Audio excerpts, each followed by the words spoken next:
마태복음 10장을 계속 강해를 하겠는데요. 오늘부터 한 두세 주에 걸쳐서 슬기로운 성도의 생활이라는 짧은 주제를 가지고 이어가도록 하겠습니다. 이 슬기라는 말은 우리 말이죠. 보통 이제 세상에서는 한자로 표현을 할 때 지혜로 표현을 하기도 합니다. 그래서 제가 이제 이 슬기라는 말이 정확하게 국어 사전적 의미가 뭘까 검색을 해봤더니 자꾸 걸그룹만 나와요. 그래서 국어 사전을 찾아봤더니 이런 뜻입니다.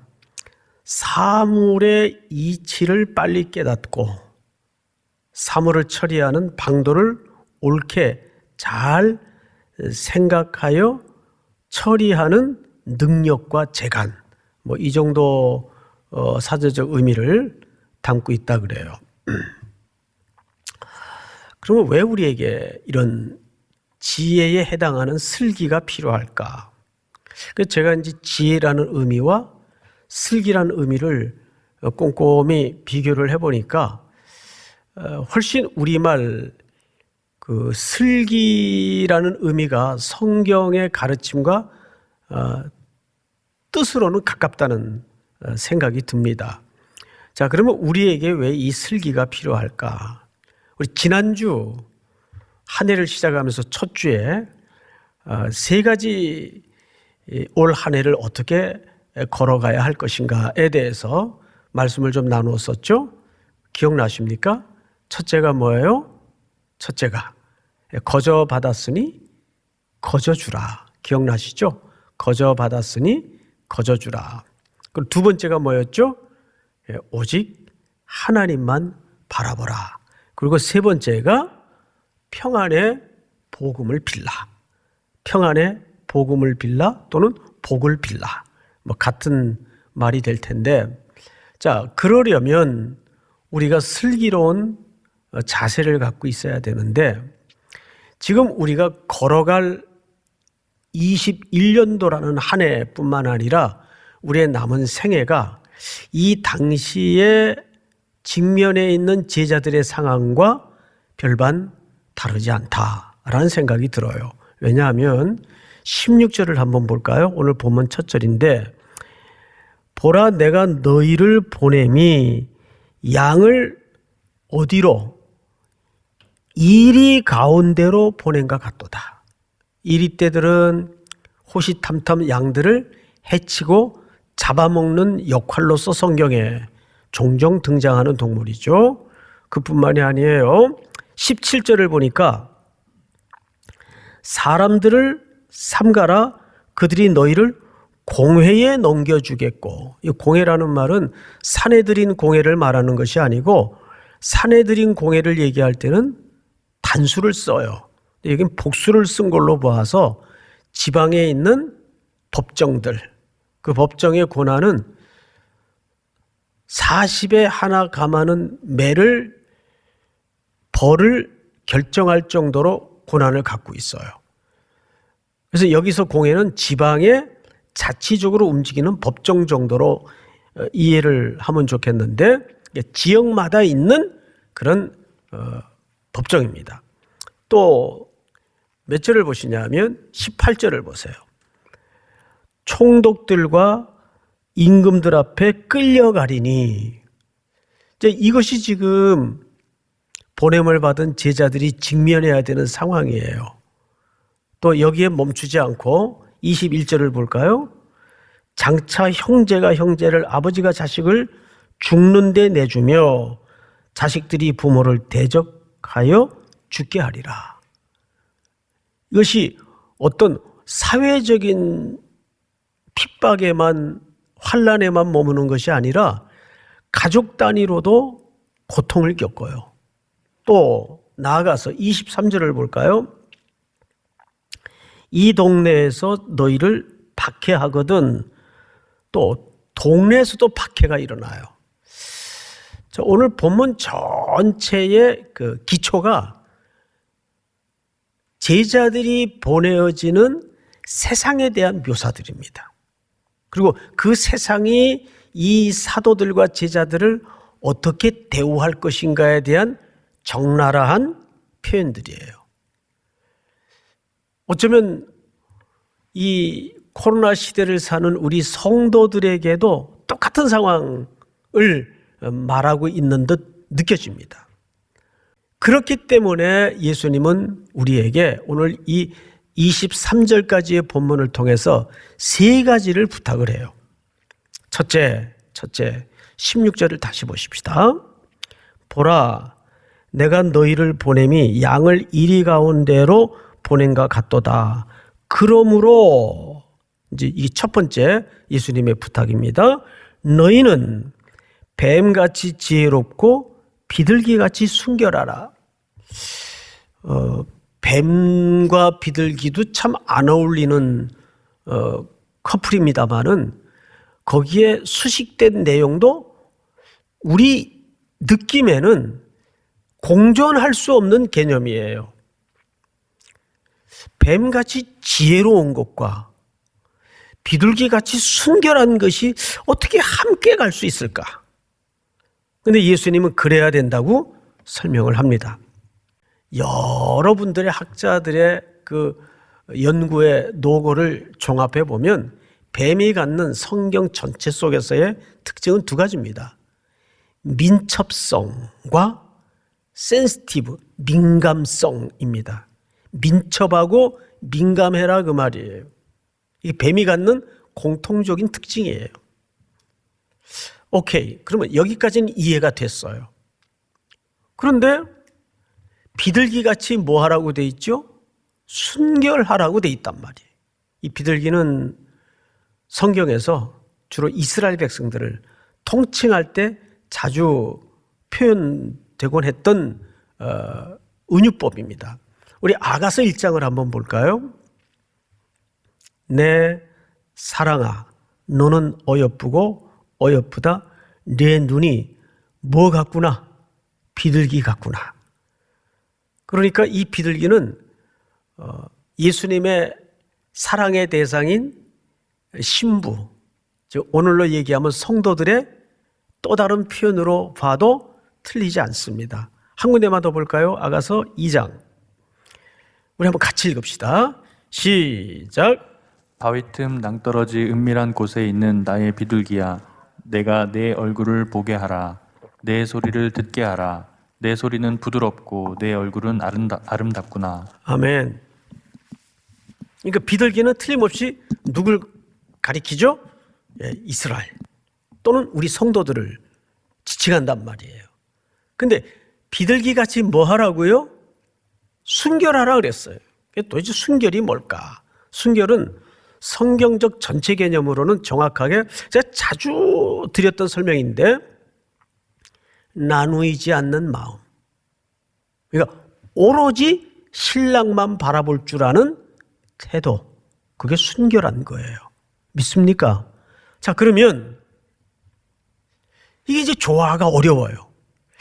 뱀같이 민첩하고 또 민감해야 되는데 또 비둘기같이 순결해야 되고 오로지 신랑만 바라보는 태도를 가르치는 거예요.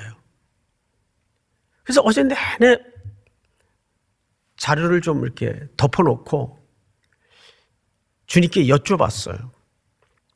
본문 한번 읽다가 하늘 한번 쳐다보다가 본문 한번 읽다가 남산 타워 한번 쳐다보다가 근데 어느 순간 이렇게 가슴에 뜨겁게 들어오는 결론이 하나 있더라고요. 뭐냐면 아하, 이건 다른 얘기가 아니라 같은 얘기구나. 무슨 얘기냐면 이런 뜻입니다. 자, 뱀은 성경 전체에서 민첩성과 민감성을 얘기한다 그랬어요. 어떻게 민첩하고 어떻게 민감하라는 얘기입니까? 예. 이렇게 험노가 예상되는 가전 박해와 핍박이 예상되는 올 한 해의 순례길에 어떤 경우를 만나도 누구만 바라볼 줄 아는 민첩성을 잃어버리지 말라는 뜻입니까? 신랑 대신 예수 그리스도만 무조건 바라보는 민첩성과 민감성을 잃어버리지 말라는 뜻이에요. 믿습니까?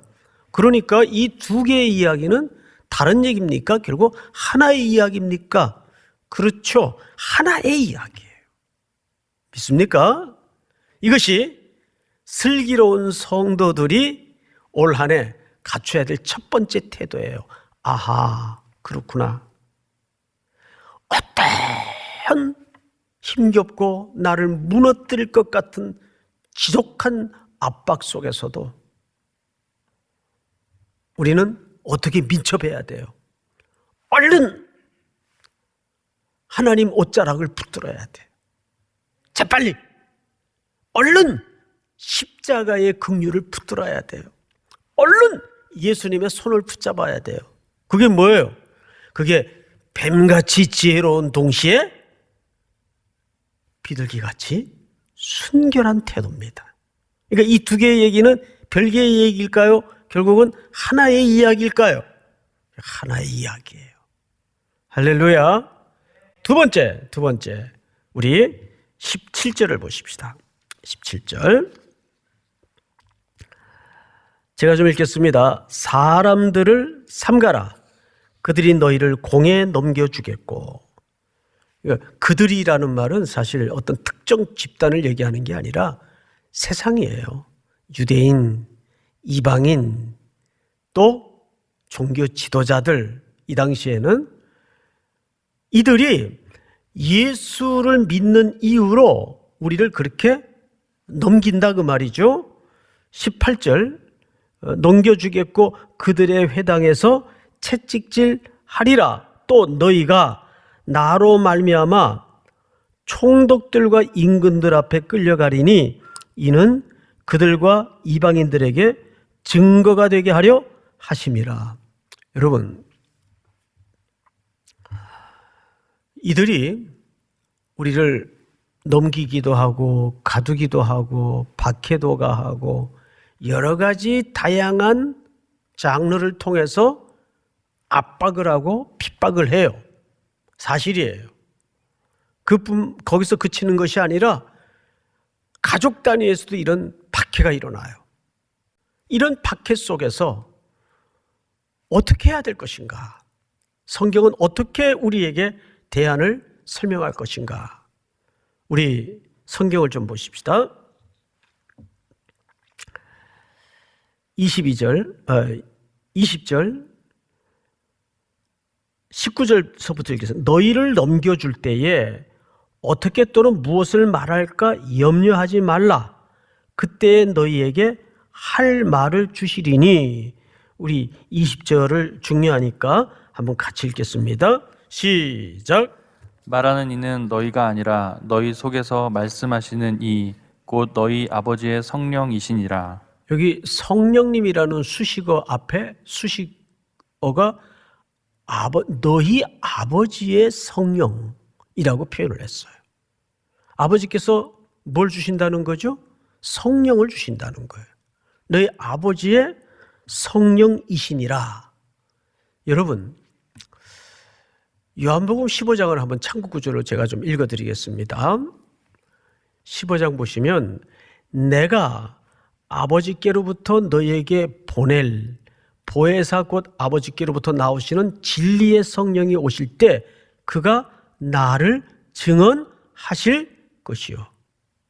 여러분, 성령님은 오셔서 제일 먼저 하시는 역할과 기능이 첫째가 예수 그리스도를 깨닫게 해주시고 그 예수 그리스도에 대한 진리를 우리의 무지를 열고 눈을 열어서 보게 하시고 깨닫게 해주시는 역할을 누가 하세요? 성령님이 하시는 거예요. 그래서 성령님의 주된 역할은 예수 그리스도가 주님이십니다. 예수가 그리스도십니다. 예수를 증언하는 역할을 하는 거예요. 그러니까 그런 핍박과 환난 속에서도 성령께서 너희를 함께 하시고 보호하시고 도와주실 것이다. 그런데 그 앞에 아버지라는 단어를 썼어요. 왜 그랬을까요? 여러분, 마태복음 우리가 앞서 살펴보았던 여러 챕터를 통해서 살펴보면 특별히 6장에 너희는 무엇을 먹을까 무엇을 입을까 염려하지 말라 그랬어요. 이는 다 누가 구하는 것이요? 이방인이 구하는 것이요. 이방인이 구하는 것이요. 이방인과 우리의 중요한 굵은 차별이 뭡니까? 이방인은 자기 인생의 모든 것들을 자기가 책임지는 사람들을 이방인이라 그러지 혈통적인 기준으로 이방인이라고 하질 않아요. 그런데 우리에게는 그 천부께서 아버지가 됐어요. 아버지는 자식의 필요를 아시고 자식의 길을 동행해 주시고 자식의 사정을 늘 살펴주시는 분이에요. 그래서 여기서 두 번째 우리에게 주시는 삶의 지침은 걱정하지 마라. 자, 따라서 합니다. 염려하지 말자. 염려하지 말자. 여러분, 근데 염려라는 개념이 무슨 뜻인지 아세요? 나누이지 않는 마음을 얘기합니다. 오로지 한 마음을 얘기합니다. 걱정하지 마라. 여러분, 정말 신앙이라는 것은, 믿음이라는 것은 언제 필요한 거예요? 안 보일 때 필요한 거고, 흔들릴 때, 세상이 우리를 막 귀 흔들어 놓을 때 필요한 거예요. 그때 믿음이 필요한 거예요. 근데 그 믿음의 근거가 우리의 확신이 아니라 주님의 약속이란 말이에요. 그 약속을 또 견고히 붙드는 복이 있기를 바랍니다. 자, 마지막으로 세 번째 우리 세 번째를 좀 보십시다. 21절. 장차 형제가 형제를 아버지가 자식을 죽는 데 내주며 자식들이 부모를 대적하여 죽게 하리라. 또 너희가 내 이름으로 말미암아 모든 사람에게 미움을 받을 것이나 끝까지 견디는 자는 구원을 얻으리라. 세 번째 요구하시는 태도가 뭐예요? 끝까지, 그리고 견디는 자에게. 자, 제가 끊어서 읽은 이유가 있습니다. 끝까지와 견디는 것은 좀 다른 개념이에요. 끝까지라는 말은 학자들이 견해를 참고해 보니까 한 7가지 견해가 돼요. 예수님의 오실 그 마지막 최종적 종말의 때를 얘기한다. 아니면 또 이 시대의 어떤 시점을 얘기한다. 학자들마다 좀 의견이 분분한데 우리는 그걸 총망라해서 이 말씀이 오고 오는 세대의 성도들에게 하신 말씀인 만큼 궁극적인 종말로 이해를 했을 때 그 끝까지를 얘기하는 거예요. 근데 그 끝까지 어떻게 하라고 돼 있죠? 견디는 자. 과연 이 견딘다는 말이 그 무한한 어떤 인내만 요구하는 것일까? 그러면 좀 삶이 너무 좀 힘겹다라는, 너무 팍팍하지 않느냐라는 느낌이 들 수밖에 없어요. 결국 그러면 신앙생활이라는 게 멀고 길고 험한 기다림의 싸움뿐인가? 그리고 그 길은 너무 멀단 말이에요. 자, 그렇다면 여기서 과연 견딘다는 게 뭘까요? 여기 견디라는 말은 신실함을 얘기하는 거예요. 항상 그 위치에 서서 버텨낼 줄 아는 힘. 바람이 불던 눈이 오던 영하 20도로 내려가던 내가 물리적으로 예배당을 갈 수 있든 없든 정말 홀로 예배를 드린다는 것이 이번 기회에 우리가 처절하게 경험하잖아요. 평소에 이 성도들과 함께 격려가 되어서 호흡을 섞어가며 찬양을 하고 함께 공예배를 드렸다는 것이 이게 얼마나 어마어마한 힘이었는가, 복이었는가. 근데 여러분 지금 각자 덩그러니 모니터 앞에 홀로 앉아서 대개인지 홀로 예배를 드리겠죠? 또 어떤 가정 단위로. 여기서 우리가 성실함을, 신실함을 유지한다는 게 말처럼 그렇게 쉬운 게 아니에요. 여기서 견디라는 말은 그 얘기를 하는 거예요. 왜 우리가 그러면 성실해야 됩니까? 왜 우리가 신실해야 됩니까? 여러분, 그 이유는 간단해요. 하나님이 우리에게 최선을 다하는 분이 아니고 항상 최고로 성실하시고 신실하신 분이에요. 그분의 성실은 아침마다 새로워요. 우리를 향해서 지침이 없어요. 믿습니까? 그 절정이 십자가에 나타난 아들을 내어주기까지 사랑하신 사랑이에요. 그 사랑에 붙잡혀서 우리가 그 소망을 붙들고 성실해야 되고 신실해야 되는 거예요. 그게 그리스도인들이 하나님 앞에 갖춰야 될 세 번째 최고의 끼입니다. 끼. 믿습니까? 오늘 이 세 가지 주님의 부탁의 말씀을 붙잡고 이번 한 주도 또 한 해도 신실하게 주님 앞에 경주할 수 있는 여러분들이 될 수 있기를 바랍니다. 아직 설교 다 끝난 거 아니에요. 진짜 중요한 결론이 남았어요. 23절을 마저 한번 읽어보십시다. 전체가 한번 같이 읽겠습니다. 시작. 이 동네에서 너희를 박해하거든 저 동네로 피하라. 내가 진실로 너희에게 이르노니 이스라엘의 모든 동네를 다 다니지 못하여서 인자가 오리라. 앞에 쭉 설명한 거하고는 조금 상반된 명령을 하시죠. 이 동네에서 너희를 박해하거든 저 동네로 피하라. 그럼 이게 조금 얍삽하게 굴라 그 말일까요? 아니에요. 이 말은 뱀처럼 지혜롭고 비둘기처럼 순결하는 말의 결론이에요. 왜요? 여러분, 무모한 것이 신앙이 아니에요. 사도행전을 보면 사도 바울 중심으로만 이 행적을 봐도 참 우스꽝스러운 기록들이 많아요. 바울이 얼마나 도망을 다녔습니까? 그러니까 초대교회 성도들이 사도 바울 선생님의 그 소재지 파악하느라고 늘 바빴어요. 그런 핍박과 박해와 고난이 있는 곳마다 항상 바울은 다른 데로 옮겨버려요. 그럼 거기서 또 복음을 전해요. 또 누가 건드려요.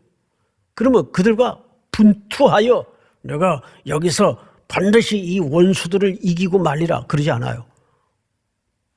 또 툭 털고 다른 데로 가요. 근데 그렇게 돌아다닌 곳마다 뭐가 세워집니까? 복음이 세워지고 교회가 세워져요. 역설이죠. 사도행전 그 초대교회 핍박이 나니까 예루살렘 교회 핍박이 나니까 다 흩어졌어요. 피했단 말이에요. 근데 그들이 피해서 뿌려진 곳마다 복음이 떨어지고 교회가 세워져요. 그러니까 여기서 피하라는 말은 피하라는데 초점이 있는 게 아니라 복음은 계속 전해져야 된다 그 뜻이에요. 그럼에도 불구하고 전염병이 우리를 꼼짝 못하게 만들어? 그럼 손발 묶고 가만히 있자.